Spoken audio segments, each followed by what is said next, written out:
It's me, Persita, and this is Persita's Paradox. So today, let's talk about something simple. Let's talk about comparing and gratitude.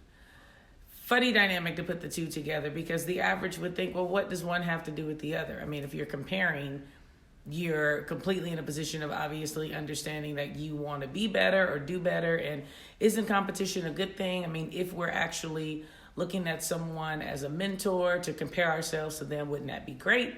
And of course, my answer to that would be, yeah, if you're healthy in your comparison. But all words, to me, have what's likely to be called a double meaning. I had to think about how I wanted to say that. And what I mean by a double meaning is you can look at something as simple as the word opportunist. An opportunist can, in one breath, be something that sounds like a manipulator or a person who has an ulterior motive. But truthfully, we all should have some type of opportunist mentality when it comes to our success. I'll digress and come back to that later, but that's just a good example. So when I'm referring to comparing, and comparing yourself in particular to other people's things, their lifestyle, their speech, their children, their home, their cars, you have to take the time before you can compare yourself to just ask your personal self quietly, have I done all the things that I can do to get myself to a place where comparison doesn't make sense? And I would like to say that that place starts in gratitude. To be in a grateful, gratitude-based mindset. It's a little bit more difficult to compare. Now, everyone wants to play this game with themselves on they don't compare. There's absolutely no way in this day and age that you are not comparing yourself to any and everyone, from the social media platforms to lifestyles on the social media platforms to the TV and the dopamine of what those instant gratificational platforms give you. Everyone compares themselves from the highest to the highest to the lowest to the lowest. And you may say, well, that's such a general statement and I don't compare myself. I would beg to differ. If you set 2 seconds and thought about when you go and look at something on TV or social media and you see someone or something with something that could be as simple as, I really like those earrings. I would love some earrings like that. And, I'm going to get me some earrings like that because, I really want those earrings. That is still considered comparing yourself to. Now you might say, well, no, that's just motivation. And I'm putting myself in a place where I want something and I'm looking at that as a goal. Absolutely not.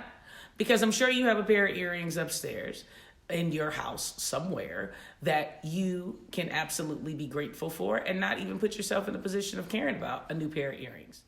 There's something in our mindset that now gives us an inclusion of feeling as if sky's the limit and we can have it by all means necessary.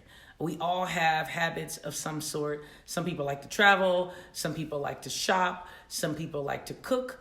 But you must understand that when you're asked by anyone about your attributes in any of those areas, it's always in a comparison. Now, I don't think that's a bad thing. I simply want you to understand that comparing yourself without the attitude of gratefulness or the mindset of gratitude is a little scary.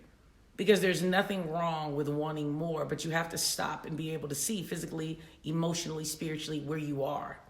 And there's absolutely a great stewardship that has to happen within your immediate, instant life, your now life, in order to be able to understand how comparison needs to work and what works for you to stay within your purpose, your lane, your life.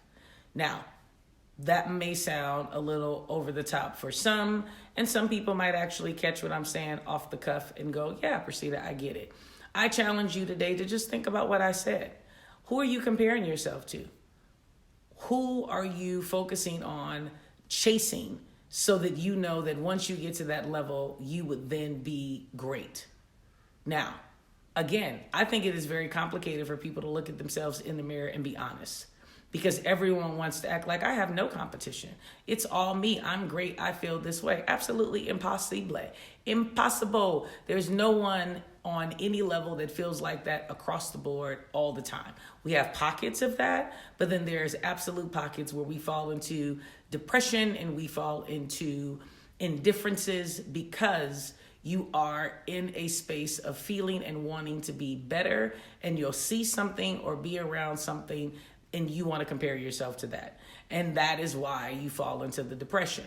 And if it didn't exist, then we all would be in a position of always being happy and content across the board, and there would not be anything competitive that we would need.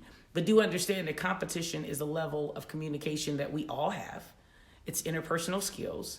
In order to be a competent communicator, you would have to have that characteristic, and there's nothing wrong with it as long as it's in a healthy space. Let's be honest, food is not ever a problem.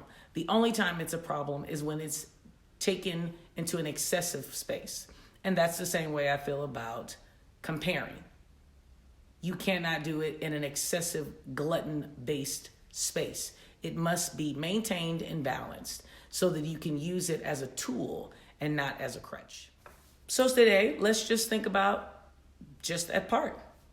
What are you comparing yourself to? Who are you comparing yourself to? Is it healthy or is it a hindrance? Are you grateful and in a gratitude-based mindset, or are you continuously feeling like it's just not enough? You want to be in a balanced space. You want to understand when to use your competitional skills and when to be able to fall back and simply be grateful. Not as easy as it sounds, but I do challenge you today to just think about that and ponder that. So again, thank you so much for joining me. Thank you for all of your time and energy. Please share and like this video. Please hit the notification button. And let's just stay on this tangent of what we need to do to stop not dealing with who we are. If we actually stop looking at other people's grass, right, in comparison, and look at our own grass and simply understand that our grass doesn't look as good as it could or should because we have not put in the effort. It's hard to compare yourself because 6 months out of the year, you're trying to figure out who you are. And the other 6 months, you're trying to perfect what you just found out about yourself. Try it. It works. So again, thank you so much. Have a blessed day, and let's affirm.